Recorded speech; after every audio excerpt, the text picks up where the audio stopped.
Enquanto acampávamos nas florestas selvagens da Cordilheira dos Andes, meu filho, friamente, me deixou sem comida nem equipamento e disse: Tchau, vá conhecer o urso andino. Ele achou que eu morreria de fome ou pelas garras de algum urso, só para poder ficar com minha herança. Mas, quando voltou para casa, já estava lá, esperando com um sorriso no rosto. Tenho uma surpresa para você, disse. Você não vai acreditar no que aconteceu depois. Antes de continuar, inscreva-se no canal e nos conte nos comentários de onde você está nos assistindo. A porta da frente se abriu de repente. Caio entrou furioso, com o moletom encharcado da garoa de São Paulo e os tênis rangendo contra o piso de madeira. Pai, preciso de R$ 5.000 agora mesmo. Fiquei paralisado junto à minha mesa, com as canetas ainda na mão depois de revisar as faturas. O tom agressivo em sua voz me atingiu como um tapa. Não era meu filho pedindo ajuda, era alguém fazendo exigências. Caio, o quê? R$ 5.000 hoje à noite? Eu disse tentando controlar o choque. Ele andava pela sala de estar, mãos cerradas. Já transferi o valor mensal na semana passada. Os R$ 3.000 mal cobrem meu aluguel. Sua voz falhou de frustração. Acha que isso é suficiente? Acha que cobre tudo? Minha camisa de flanela ficou apertada de repente.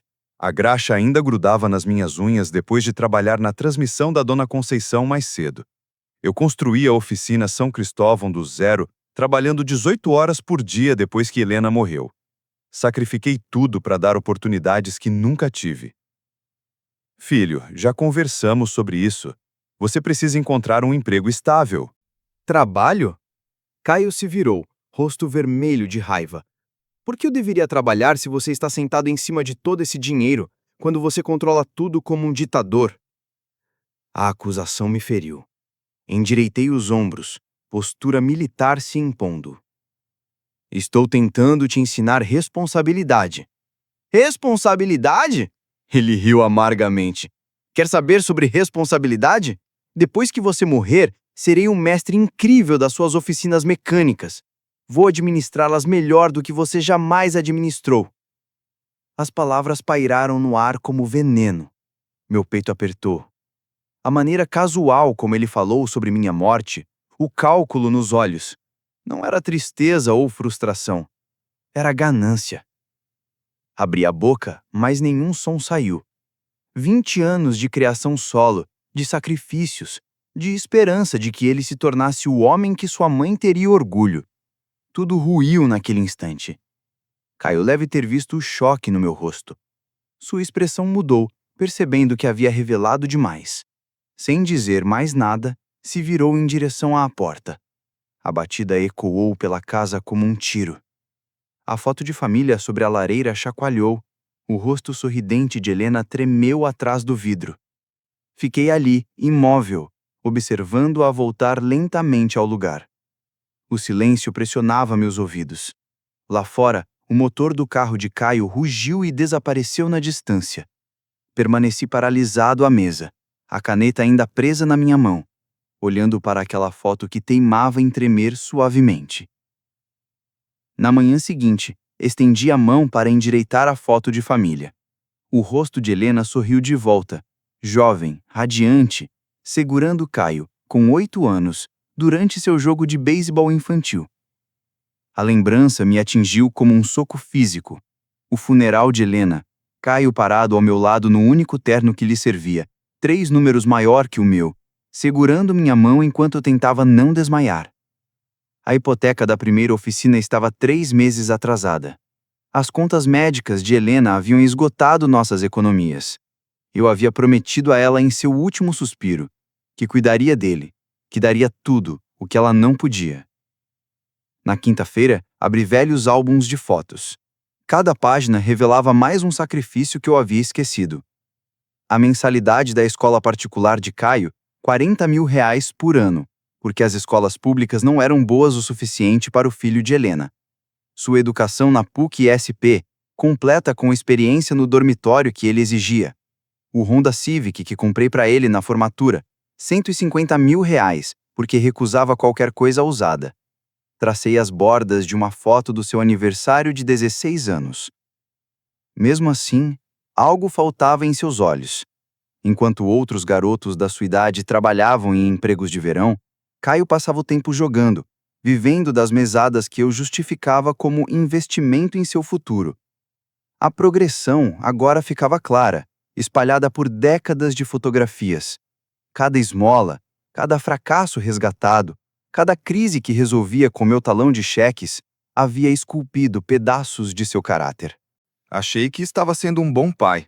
Em vez disso, criei um estranho que calculava minha morte como uma transação comercial.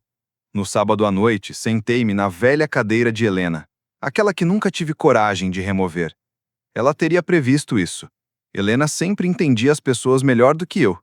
Ela o teria empurrado para a independência, feito ganhar cada centavo.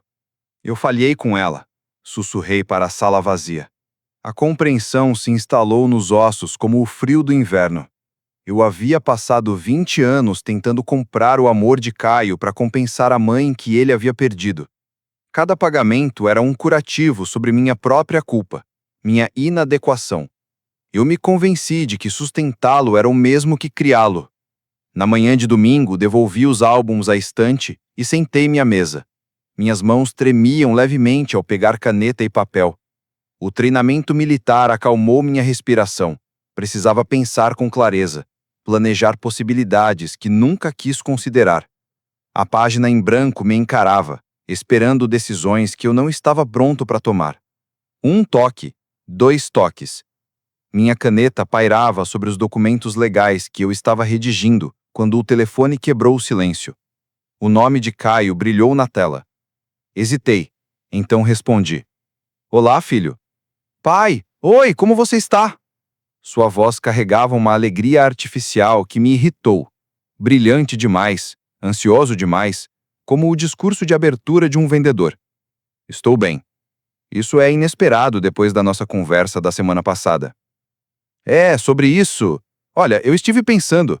Estava completamente fora da linha e quero consertar isso. Tenho uma proposta, algo que pode resolver tudo entre nós. Treinamento militar me ensinando o valor do silêncio. Vamos acampar juntos na Cordilheira dos Andes, Parque Nacional Huascarán. Só você e eu, como quando eu era criança, lembra? A sugestão me atingiu como uma chicotada. Caio não demonstrava interesse em atividades ao ar livre desde o ensino médio. Isso foi muito repentino. Eu sei, mas é o seguinte. Meus amigos cancelaram de última hora e eu fiquei com essas passagens que vão acabar indo pro ralo. Tudo já estava pago.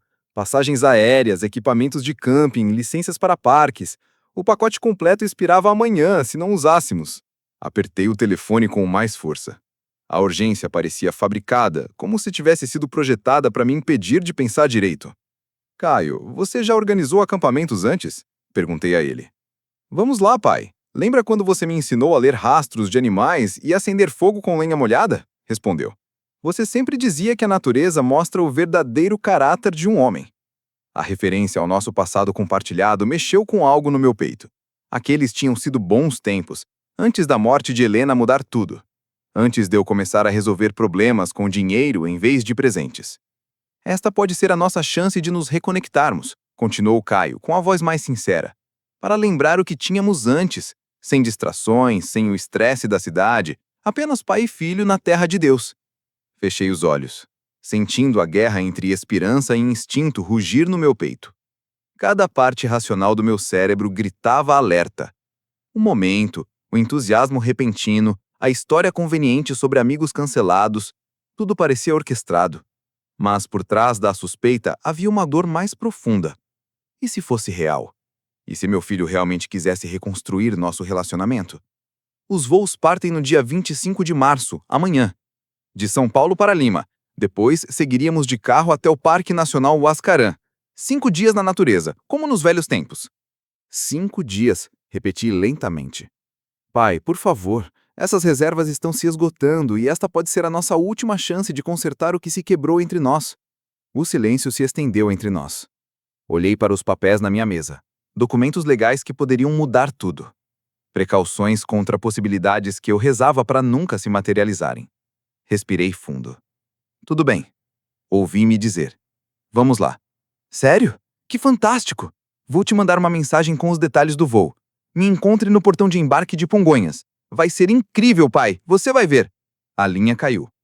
Desliguei o telefone com cuidado, a mão tremendo levemente. Lá fora, a garoa fina de São Paulo desenhava padrões na janela. Olhei novamente para os documentos espalhados sobre a mesa, depois para a caneta na mão. Esperança e preparação. Ambas pareciam traição. 3 dias depois, dobrei os documentos legais cuidadosamente e guardei-os no bolso interno da mala de viagem. Os papéis pareciam mais pesados do que deveriam, carregados de possibilidades que eu jamais quis considerar. Caio me esperava no portão C12, pulando nos calcanhares como um adolescente ansioso. Sua mochila parecia novinha em folha, com as etiquetas ainda presas aos zíperes. Quando me viu chegando, o sorriso se alargou demais. Pai, timing perfeito. Acabaram de anunciar o embarque. Você parece animado. Observei seu rosto, notando um leve tremor no olho esquerdo. O treinamento militar me ensinara a ler energia nervosa, a distinguir entusiasmo genuíno de desempenho ensaiado. Por que não seríamos apenas pai e filho em uma aventura na última fronteira? Caio carregou a mochila com esforço evidente. Quando foi a última vez que fizemos algo assim? Durante o voo, ele conversou sem parar sobre fotografia da natureza. Consultava o celular mais do que alguém ansioso para se desconectar deveria. Compartilhei histórias do meu treinamento de sobrevivência na Marinha. Como ler padrões climáticos, identificar plantas comestíveis e navegar sem GPS. Você sabe mesmo tudo isso? Perguntou, rabiscando notas em um guardanapo. 20 anos de serviço ensinam a estar preparado para qualquer coisa, respondi. Algo brilhou em sua expressão. Calculismo disfarçado de admiração. Nossa escala em São Paulo se estendeu mais do que o esperado, e Caio se desculpou 3 vezes pelas pausas de 20 minutos que fazia no banheiro. Pelas janelas do terminal, observei os aviões taxiando contra o céu cinzento da tarde, com a Cordilheira dos Andes se aproximando a cada hora. O voo final nos levou sobre montanhas que pareciam dentes quebrados no horizonte. Caio pressionou o rosto contra a janela, mas seu reflexo mostrava tensão, em vez de admiração.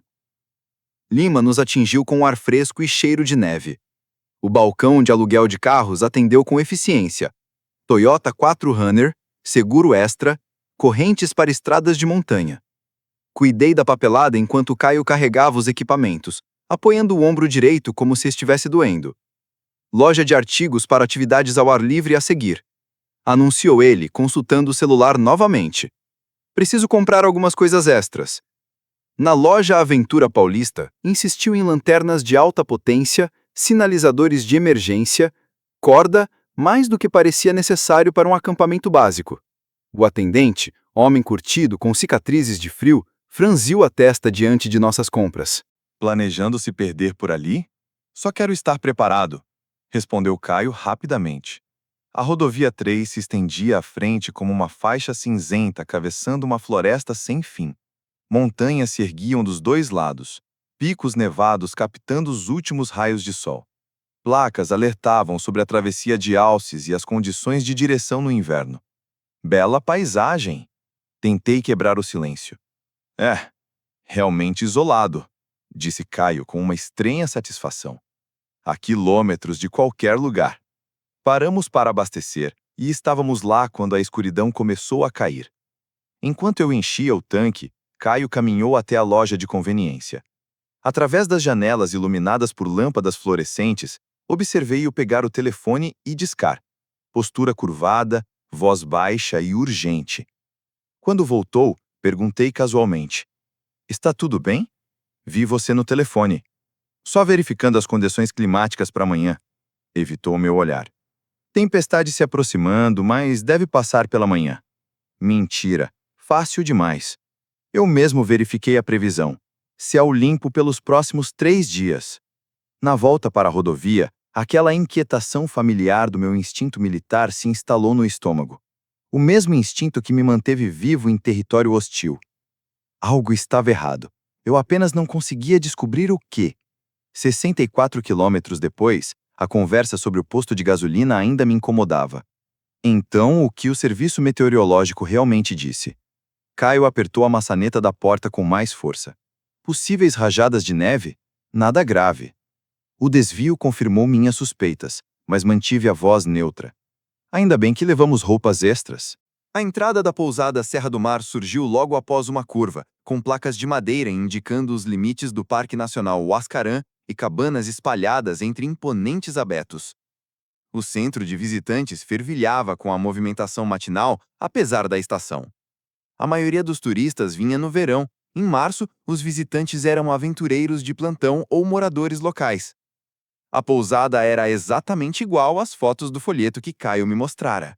Construção rústica de madeira, quartos com nomes como Grizzly Den e Caribou Creek.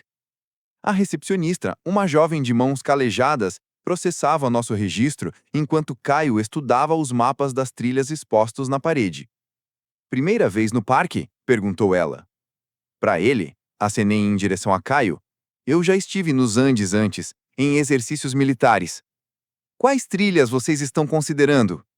Caio se adiantou antes que eu pudesse responder. Rota remota do Rio Santa. Queremos a experiência completa da natureza. A expressão da recepcionista mudou para preocupação. Terreno avançado, muito remoto. A maioria das pessoas começa por trilhas mais curtas. Somos campistas experientes, insistiu Caio, embora sua definição de experiência aparentemente não incluísse nenhuma viagem de acampamento na última década. A guarda florestal Aline Costa parecia saída de um anúncio de recrutamento, confiante, capaz, postura séria de quem já lidou com todo tipo de emergência na natureza. Sua sala de reuniões tirava de café e pinho, com paredes cobertas de mapas topográficos e fotos da vida selvagem. Cavaleiros, vamos deixar claro o que vocês estão fazendo, disse, abrindo um mapa detalhado sobre a mesa de conferência. A rota do Rio Santa leva vocês a 48 quilômetros do posto de guarda florestal mais próximo, sem sinal de celular. Nenhum outro campista nesta época do ano. Ela apontou para marcadores vermelhos espalhados pelo mapa. Atividade recente de ursos andinos aqui, aqui e aqui. 2 filhotes foram avistados na semana passada, o que significa que há uma mãe protetora por perto. Tivemos avistamentos de alcateias, e alces são imprevisíveis durante disputas territoriais na primavera. Caio se inclinou sobre o mapa, estudando as áreas isoladas com atenção intensa. E quanto à evacuação de emergência? Perguntei. Resgate por helicóptero, se o tempo permitir. Pode levar dias se as condições piorarem, respondeu a guarda florestal. A expressão dela denunciava que já tinha visto turistas confiantes virarem estatísticas. Preciso perguntar, qual é a sua experiência combinada em áreas selvagens? Ela me encarou. Respondi honestamente sobre minha formação militar, enquanto Caio murmurava vagas referências a acampar com amigos. A dúvida da guarda florestal era visível. Senhor, com todo respeito, esta rota não é apropriada para iniciantes. Temos excelentes passeios guiados, trilhas mais curtas. Vamos ficar bem, interrompeu Caio. Meu pai é praticamente um especialista em sobrevivência. Depois de assinar termos de responsabilidade e assistir a vídeos de segurança sobre encontros com ursos, alugamos recipientes de comida resistentes e sinalizadores de emergência. Insisti em alugar um rifle defensivo, um Remington 870 que me pareceu familiar nas mãos. Tem certeza disso? Perguntou Caio nervoso. Regra número 1 dos Andes. Nunca ande desarmado em território de ursos. Nossa última parada envolveu programar as coordenadas do GPS em nosso sinalizador de emergência. A guarda florestal, Aline, demonstrou a sequência de ativação com precisão profissional. Aperte este botão, segure por 5 segundos e a busca e salvamento obterá a sua localização exata. Mas lembrem-se, aqui no interior, mesmo com coordenadas, o resgate pode levar de 12 a 18 horas. Ao carregar nossas mochilas no caminhão, senti a tensão familiar pré-missão. Cada detalhe gritava alerta. A localização remota, a óbvia inexperiência de Caio e sua estranha insistência em isolamento total. Ainda tem certeza sobre essa rota? Perguntei, enquanto nos afastávamos do posto da guarda florestal. O sorriso de Caio parecia forçado. Com certeza. Não tem mais volta, né, pai? A frase soou errada. Menos incentivo, mais teimosia. Pelo retrovisor, vi o posto da guarda florestal desaparecer atrás da floresta. Nossa última conexão com a civilização se perdeu, engolida por uma natureza que, de repente, parecia menos uma aventura e mais uma armadilha. A estrada na floresta se estreitou, galhos raspando nossas janelas como dedos esqueléticos. Meu GPS mostrava nossa posição, adentrando cada vez mais em território não sinalizado, passando pela última torre de celular e último marcador de trilha, rumo a uma natureza que já havia engolido viajantes despreparados. Estamos oficialmente fora da rede agora, murmurei, observando as barras de sinal desaparecer do celular. A risada de Caio soou oca. Perfeito, só nós e a natureza, milha 23. Estacionei ao lado de postes de madeira desgastados pelo tempo, parecendo lápides na luz fraca da tarde. Descarregar nossas mochilas revelou a diferença de peso. A minha distribuída com eficiência por décadas de treinamento militar. A de Caio abarrotada desajeitadamente com equipamentos nunca testados. Meu Deus, essa coisa pesa 1 tonelada! Reclamou ele, lutando com as alças. Preparar bem a bagagem exige prática, corrigi, ajustando sua distribuição de peso. Ele estremeceu quando toquei em seu ombro direito. Você se machucou? Lesão antiga, nada sério. A trilha serpenteava por uma densa floresta de abetos onde o sol da tarde mal penetrava. Troncos cobertos de musgo criavam obstáculos naturais e pequenos riachos exigiam cuidado para atravessar sobre pedras escorregadias. Placas de alerta para a vida selvagem surgiam a cada passo. Enormes pegadas de alces em áreas lamacentas, gritos de águias acima das copas das árvores e uivos distantes de lobos. Ouviu isso? Caio parou de repente, pálido.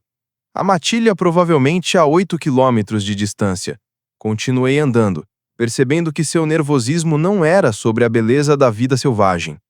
Para alguém que insistira naquela rota remota, ele parecia genuinamente assustado. 3 horas de caminhada nos levaram a uma clareira à beira de um riacho cristalino.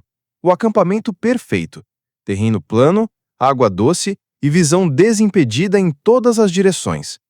Meus hábitos militares se manifestaram enquanto eu avaliava posições defensivas e rotas de fuga. E Caio se jogou pesadamente em um tronco caído. Quanto falta? Perguntou o ofegante. Isso é bom para esta noite. Vamos nos aprofundar mais amanhã. Montar o acampamento revelou ainda mais a inexperiência de Caio. Enquanto eu, metódico, estabelecia nosso perímetro, deixava os alimentos a 3,60 metros de altura, posicionava a área de cozinha a favor do vento em relação aos dormitórios e mantinha os suprimentos de emergência facilmente acessíveis, ele se atrapalhava com a montagem básica da barraca. Pai, você pode me ajudar com isso? Pediu, erguendo diretrizes emaranhadas como se fossem bandeiras de rendição. Ensinar-lhe a técnica correta me trouxe lembranças dos velhos tempos, quando ele queria aprender de verdade, em vez de apenas herdar. Mas algo me incomodava. Por que insistir em acampar em áreas selvagens se nem consegue lidar com equipamentos básicos? A fogueira do entardecer lançava sombras dançantes sobre nossa pequena clareira. Preparei uma refeição simples enquanto Caio permanecia sentado, estranhamente quieto, olhando para as chamas com uma expressão indecifrável. A temperatura caía rapidamente. As noites de março na Cordilheira dos Andes exigiam respeito.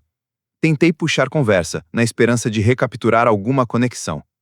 Lembra quando costumávamos fazer isso? Você tinha uns 10 anos e insistia em assar marshmallows até pegarem fogo. Mamãe ainda estava viva naquela época. A voz dele carregava uma tristeza inesperada. Ela adorava nossos acampamentos, continuou. Dizia que traziam à tona o melhor das pessoas. Caio assentiu, mas o olhar permaneceu distante. Conte-me sobre sua infância, pai.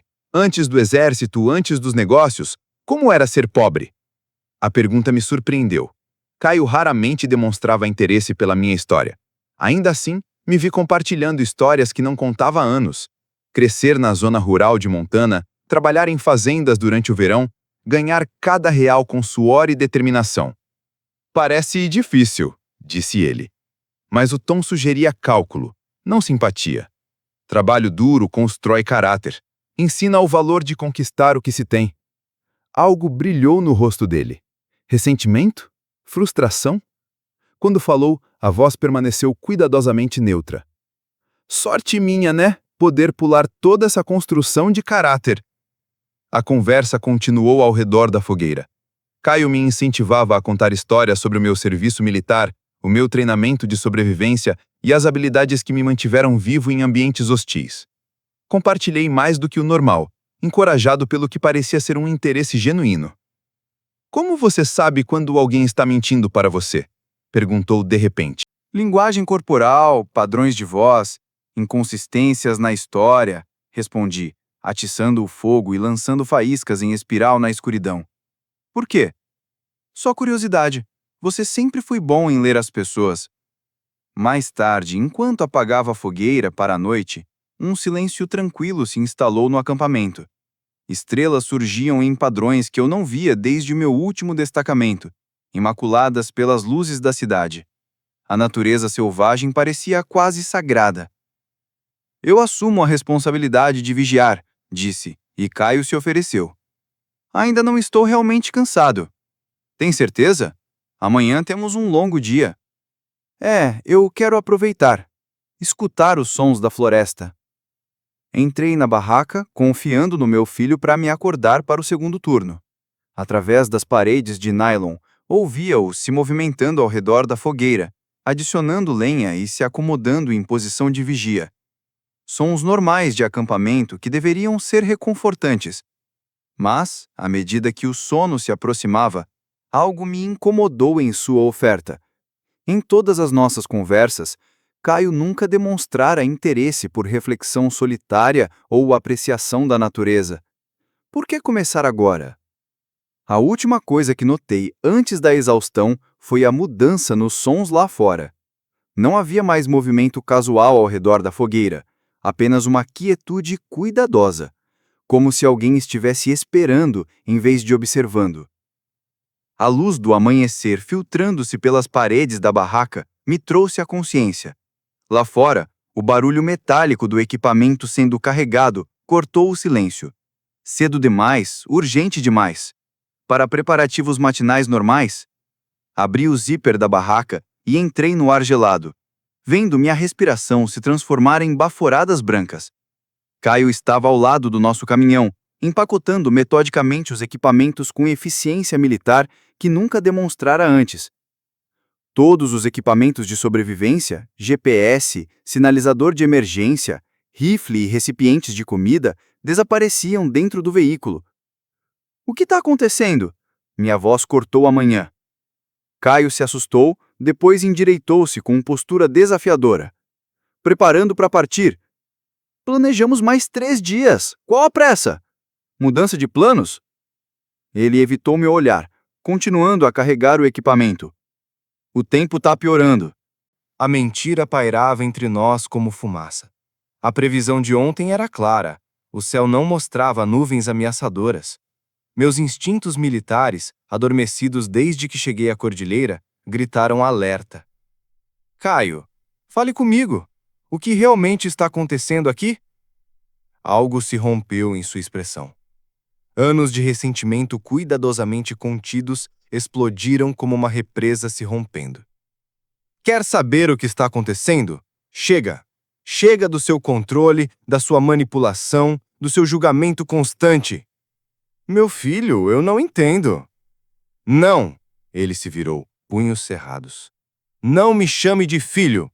Filhos não são tratados como empregados. Filhos não precisam implorar por cada real enquanto o pai se senta em cima de milhões.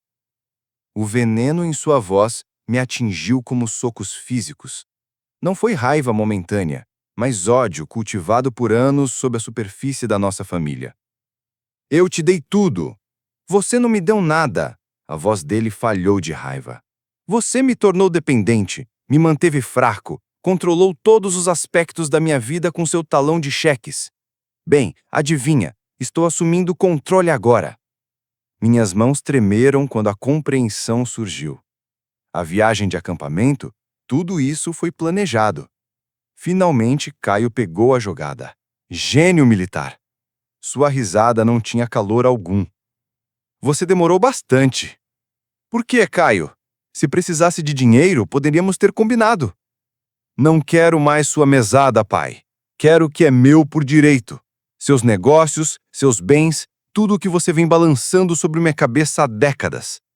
O ar frio da manhã parecia congelar ao nosso redor. Olhei para aquele estranho com o rosto do meu filho, dizendo palavras que destruíram 20 anos de amor paterno. Você está planejando me deixar aqui? Muito bem, ele assentiu. Estou deixando você aqui para que descubra as coisas por si mesmo. Talvez 48 quilômetros de deserto lhe ensinem o que é verdadeira dependência. Meu peito se apertou. Caio, esta é uma terra de urso sem equipamento, sem GPS. Devia ter pensado nisso antes de me transformar em seu fantoche. Ele bateu a porta traseira da caminhonete. Talvez você sobreviva. Talvez não. De qualquer forma, herdarei o que deveria ter sido meu anos atrás. Por favor. A palavra arranhou minha garganta. Seja lá o que eu tenha feito de errado, podemos consertar. Não faça isso. Por um instante, algo brilhou em seu rosto. Dúvida, talvez, ou lembrança de carinho. Mas então, sua expressão endureceu, ficando irreconhecível. Adeus, pai. Ele subiu no banco do motorista. Tente não encontrar os ursos rápido demais. Quero que você tenha tempo para pensar no que criou. O motor rugiu e ganhou vida. Dei um passo em direção ao caminhão, desesperado para argumentar, mas ele engatou a ré e recuou. Através do para-brisa, vi seu rosto, frio, calculista, desprovido de qualquer emoção filial. Caio! Meu grito ecoou pelas montanhas distantes enquanto a caminhonete desaparecia em uma curva.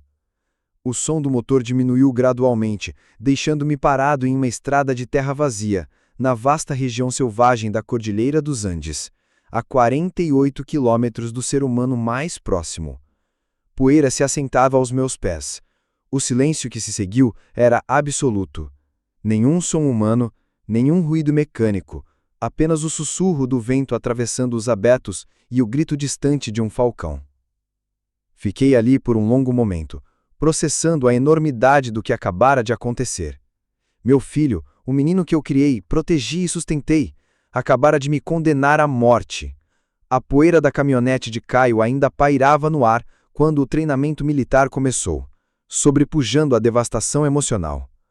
O choque era um luxo que eu não podia me dar, não a 48 quilômetros da civilização, em uma terra de ursos. Obrigo-me a respirar com calma, deixando que décadas de disciplina da Marinha assumissem o controle. Primeira regra: avalie seus recursos. Apalpei meus bolsos. Carteira, chaves de casa, um pequeno canivete que havia esquecido.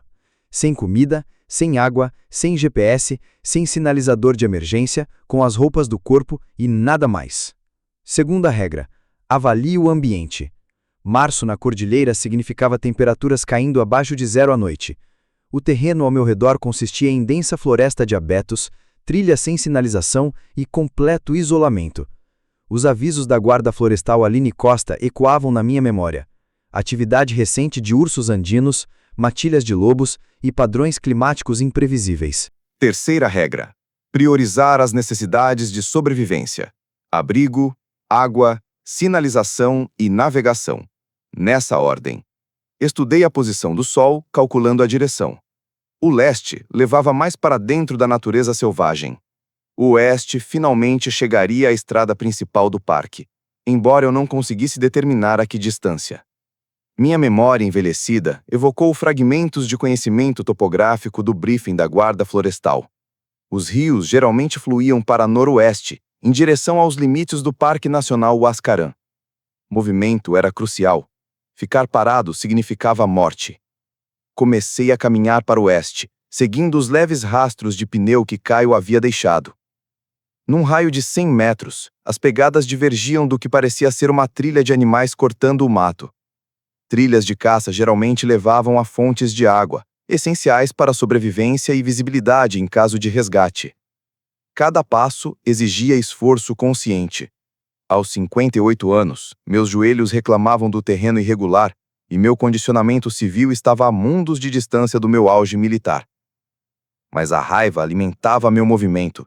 Fúria pela traição de Caio, pela minha própria cegueira, pelos anos desperdiçados permitindo que ele se transformasse naquele monstro. A floresta se fechou ao meu redor, como um túnel vivo. Imensos abetos bloqueavam a maior parte da luz do sol, criando uma atmosfera crepuscular mesmo ao meio-dia.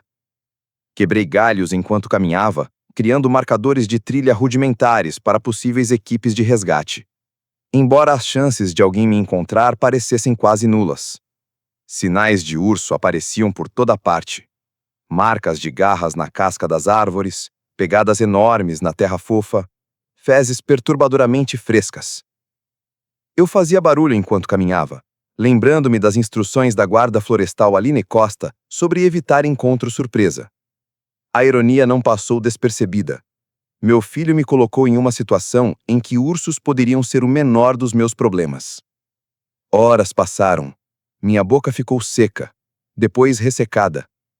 A trilha de caça serpenteava por vegetação cada vez mais densa, e várias vezes me perdi completamente, forçado a voltar e procurar a continuação. A exaustão tomou conta das minhas pernas, mas parar significava perder a preciosa luz do dia.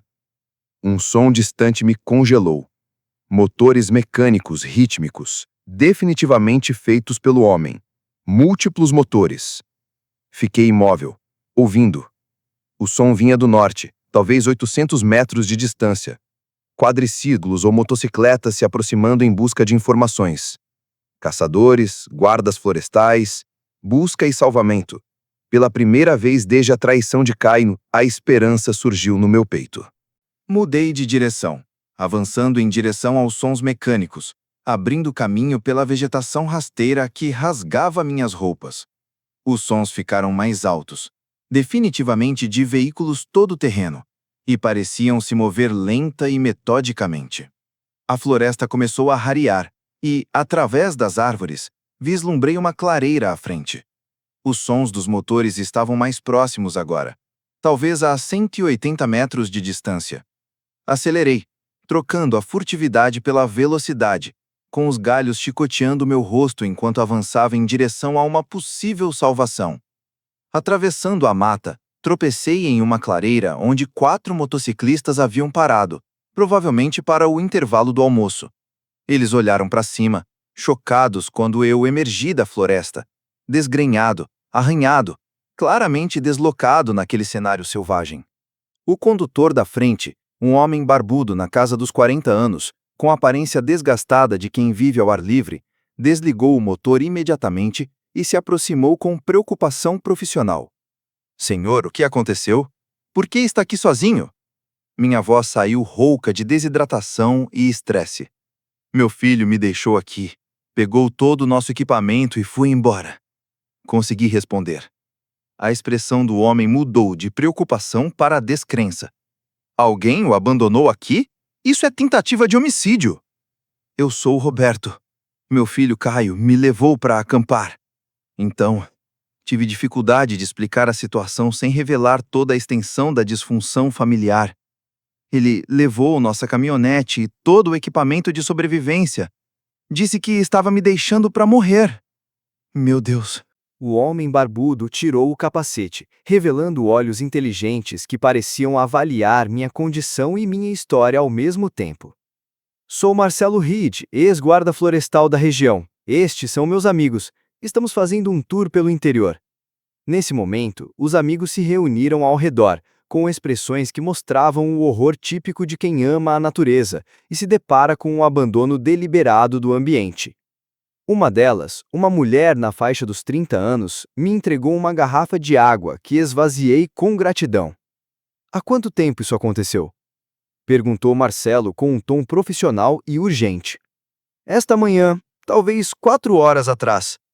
Marcelo trocou olhares com os companheiros. "Precisamos tirá-lo daqui imediatamente." O alcance do rádio era limitado, mas poderíamos alcançar o posto da guarda florestal a uma altitude maior. "Tem mais uma coisa", continuou, estudando o GPS. "Se seu filho pegou a estrada principal, ele levará no mínimo 6 horas de carro para chegar a Lima. Mas eu conheço um atalho, uma antiga trilha de guardas florestais que cortam o interior. Podemos levá-lo de volta à entrada do Parque Nacional Huascarán em cerca de 90 minutos. A implicação me atingiu como um choque elétrico. Quer dizer que eu conseguiria voltar antes dele? Facilmente, mas havia uma questão. Você quer envolver a polícia imediatamente ou tem outros planos? Um frio duro se cristalizou no meu peito, substituindo o desespero e medo que carregava desde o amanhecer. Caio havia calculado minha morte, planejado meu abandono, contando com minha impotência. Cometeu um erro crítico. Subestimou a solidariedade da comunidade selvagem e meus próprios instintos de sobrevivência. Quero voltar para a pousada primeiro, disse cuidadosamente, antes de decidir qualquer coisa sobre a polícia. Marcelo assentiu, compreendendo, passando por nós. Suba atrás de mim, vamos pela trilha dos guardas florestais. Seu filho nunca nos verá chegando. O passeio de quadriciclo por trilhas escondidas na floresta revelou um lado da Cordilheira dos Andes que eu nunca havia imaginado.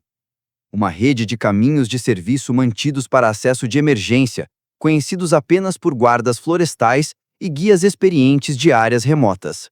Navego por essas rotas com a confiança de quem conhece cada pedra e cada árvore, disse ele. Passei 15 anos como guarda florestal aqui, explicou enquanto o motor zumbia ao fundo. Tomei muitas decisões estúpidas, mas também vi abandono deliberado.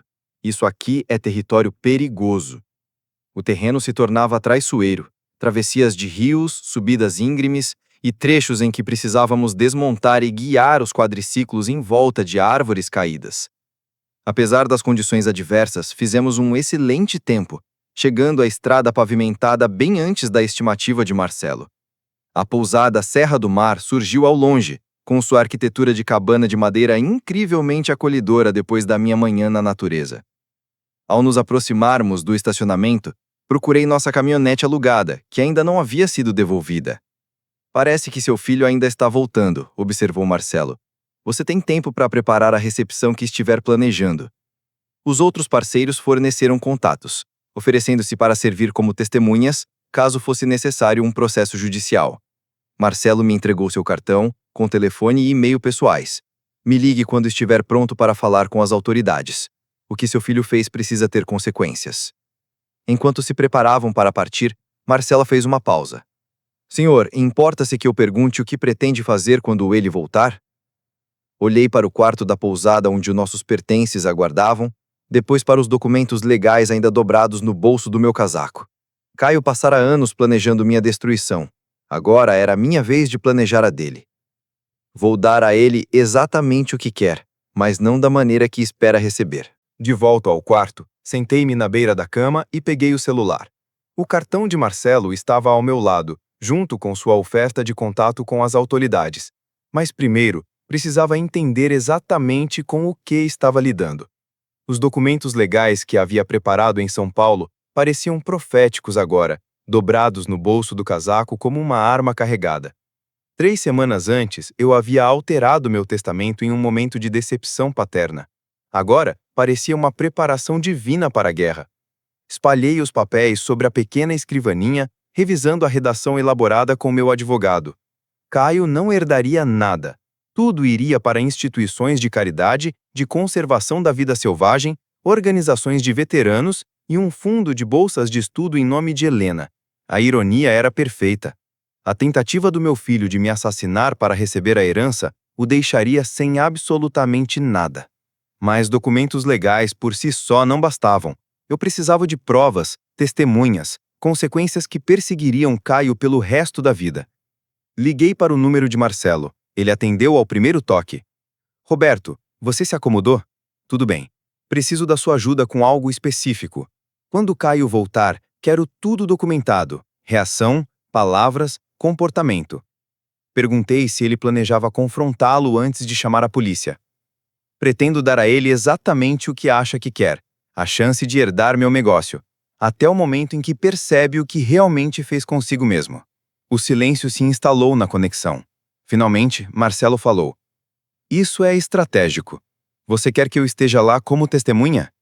Se estiver disposto, e talvez traga aquela câmera digital que usou na investigação. Caio vai dizer coisas que devem ser preservadas para um júri. A que horas você o espera? Calculei a rota de Caio, da estrada principal dentro do Parque Nacional Huascarán até a BR-3, considerando paradas prováveis em vilarejos para abastecer e comer, sua tendência a dirigir com cautela em estradas desconhecidas. Entre 21 e 22 horas, ele estaria cansado, confiante demais, esperando encontrar um quarto vazio e um pai em luto que nunca mais voltou. Em vez disso, encontraria sua vítima bem viva e muito bem preparada. Depois que Marcelo concordou em chegar às 8h30, liguei para meu advogado em São Paulo. A conversa foi rápida, mas crucial. Na manhã seguinte, o Novo Testamento seria protocolado oficialmente, independentemente do resultado daquela noite. A herança de Caio evaporaria no momento em que os documentos legais chegassem ao cartório. Em seguida, entrei em contato com a pousada Serra do Mar e reservei um quarto ao lado para Marcelo. A recepcionista, uma senhora idosa que já tinha testemunhado décadas de dramas na Cordilheira dos Andes, não fez perguntas sobre o pedido em comum. A noite se aproximava com uma calma quase irreal. Tomei um banho para me livrar da poeira e da lama da natureza, vesti roupas limpas e organizei o quarto com um método quase obsessivo. Os documentos legais estavam espalhados sobre a mesa onde Caio os veria assim que entrasse. A câmera de Marcelo teria a visão total da sala ao lado. Meu telefone estava programado com um número de emergência na descagem rápida. O treinamento militar me ensinou que preparo reduz variáveis. Naquela noite, Caio entraria em um ambiente controlado, onde todas as vantagens seriam minhas. A ironia não passou despercebida.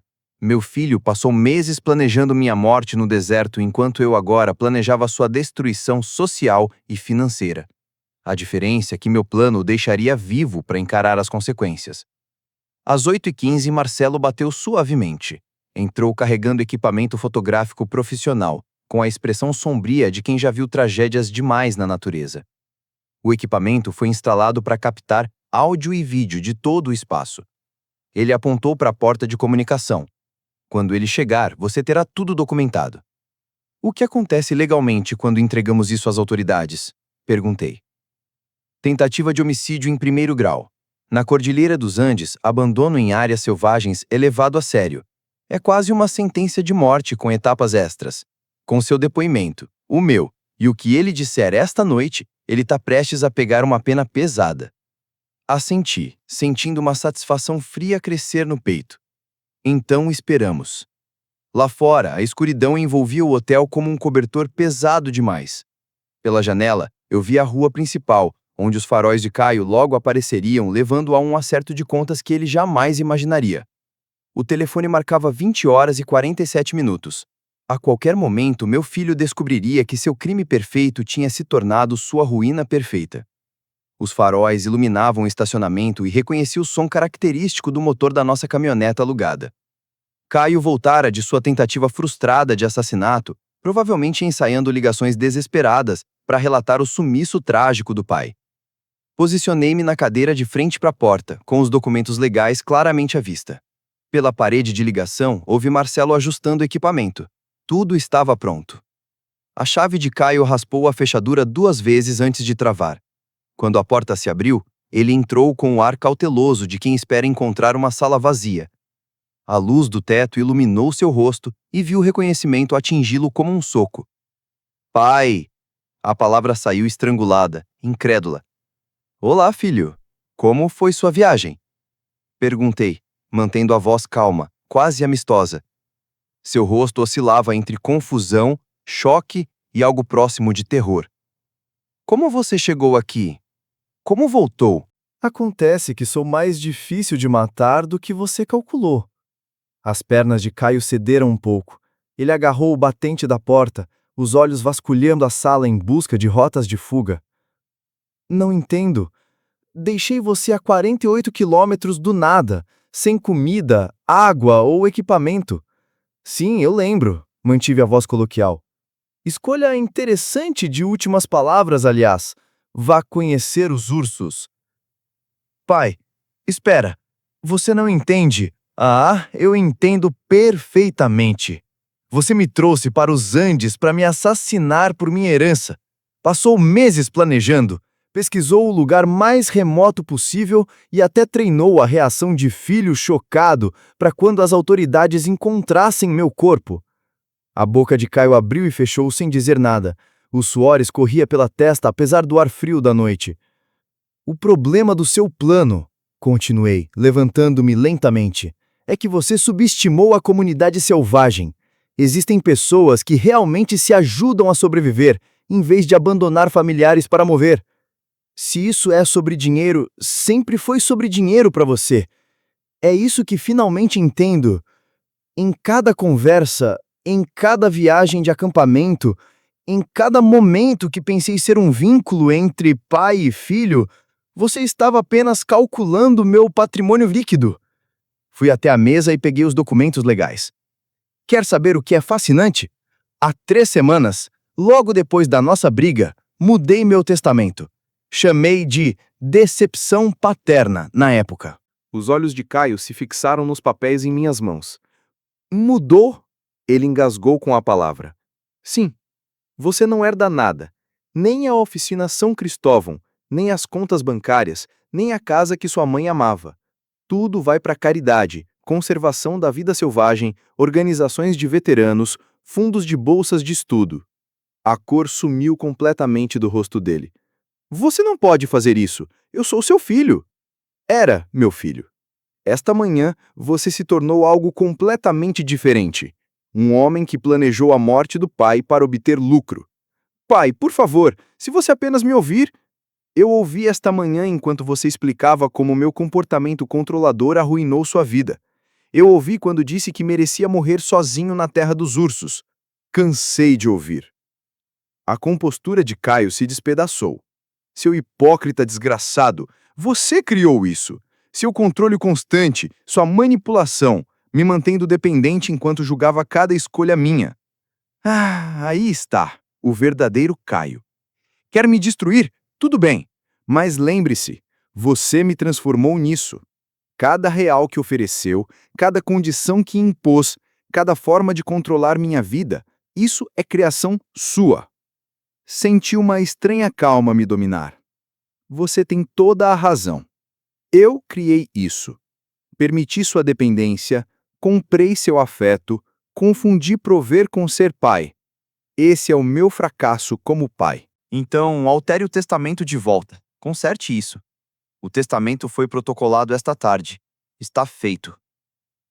Caminhei em direção à porta, passando pelo meu filho, que parecia menor, de alguma forma diminuído. Mas você está enganado sobre uma coisa. Eu não criei sua disposição para cometer assassinato. Essa escolha foi inteiramente sua. A voz de Caio falhou. Aonde você vai? Chamar a polícia. Tentativa de homicídio ainda é crime, mesmo quando fracassa. Pai, espere! Parei na soleira da porta. Adeus, Caio. De forma estranha, você me deu exatamente o que eu precisava. Clareza absoluta sobre quem você realmente é. A última coisa que vi antes de sair foi meu filho desabando na cadeira que eu havia deixado, encarando os documentos legais que representavam a destruição completa de tudo que ele tentara conquistar com a minha morte. As luzes fluorescentes da sala de interrogatório do Departamento de Polícia de Lima zumbiam no alto enquanto a delegada Patrícia Nogueira revisava as evidências espalhadas sobre a mesa de metal. As gravações digitais de Marcelo, meu depoimento sobre juramento e a confissão gravada do próprio Caio no quarto da pousada Serra do Mar constituíam um caso avassalador. Senhor Roberto, venho investigando crimes em áreas selvagens há 8 anos. Este é o caso mais premeditado de tentativa de homicídio que já vi. A delegada clicou nas gravações de áudio em seu laptop. As declarações do seu filho são notoriamente incriminatórias. Ele sempre foi meticuloso quando queria alguma coisa. O promotor apresentará as acusações ainda esta manhã. Tentativa de homicídio em 1º grau, negligência e conspiração para cometer fraude em relação à sua herança. O Peru não trata o abandono em áreas selvagens levianamente. Pela janela da sala de interrogatório pude ver Caio algemado sendo processado no balcão de registro. A noite na prisão havia acabado com suas últimas pretensões. Chega de manipulação, chega de charme. Apenas um homem de 28 anos enfrentando as consequências de uma maldade calculada. Marcelo sentou-se ao meu lado, vindo da pousada Serra do Mar para prestar seu depoimento. Qual é a pena provável para esse tipo de crime? De 15 a 25 anos, dependendo das negociações de confissão de culpa. O Peru considera o abandono deliberado em áreas selvagens equivalente à tentativa de homicídio, porque é exatamente isso que é. Observei meu filho através do vidro, sentindo uma inesperada ausência de satisfação. Não se tratava de uma vitória. Era apenas o desfecho natural das escolhas que ele fizera ao longo de anos de crescente sentimento de direito e ressentimento. Você vai voltar para São Paulo hoje? Perguntou a delegada Patrícia. Amanhã. A delegada assentiu, compreensiva, garantindo que meu Novo Testamento estivesse completamente seguro, entre outras coisas. Levantei-me, recolhendo meu casaco e as pastas de provas. Estou criando uma fundação em nome da minha falecida esposa. Parece apropriado que a herança de Caio ajude pessoas que realmente merecem assistência. Marcelo e eu saímos da delegacia em direção ao ar fresco da manhã de Lima. O trânsito do centro da cidade seguia no ritmo típico de por aqui, sem pressa, prático, decidido. E agora, o que acontece? Perguntou Marcelo. De volta aos meus negócios em São Paulo. De volta a descobrir que tipo de homem quero ser nos anos que me restam. Olhei para as cordilheiras dos Andes se erguendo além do horizonte da cidade. Acontece que sobreviver à tentativa de assassinato do próprio filho dá uma clareza notável sobre prioridades. Você vai planejando visitá-lo durante o julgamento? A pergunta me pegou de surpresa. Pensei seriamente. O instinto paternal de manter contato se chocava com a realidade do que Caio havia tentado. Não. O homem que criei morreu em algum lugar naquela floresta ontem de manhã. O que restou não é mais meu filho. Chegamos à caminhonete de Marcelo no estacionamento.